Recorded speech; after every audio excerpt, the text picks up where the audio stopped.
या मुलांनी कष्ट करून आई वडिलांच्या बहिणीच्या सोबतीने त्यांनी आज ही अतिशय सुंदर शाळा, ही खरं तर शाळा त्याची नाहीये तर माझी देखील आहे आणि आपल्या सर्वांची ही शाळा आहे। आणि इथे आल्यानंतर मला असं एक जे वातावरण वाटतं की आपण आपल्या घरी आलेलो आहोत, हे वातावरण खरं तर सागर हे तुझ्या स्वभावामुळे तू हे निर्माण केलेलं आहे।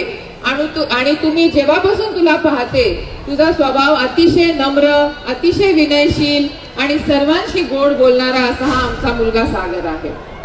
सागर, पानिपतात विश्वास गेला असेल असं ऐकलं असेल तू, या पालकांनी ठेवलेल्या विश्वासाला मात्र थोडा सुद्धा तडा जाऊ देऊ नको। कधी तू थोडा क्या कभी बिन बाती दीपक जलता है, कैसी है ये अनहोनी हर आँख हुई ना, तू ही सहारा, तू जग सारा, तू ही हमारा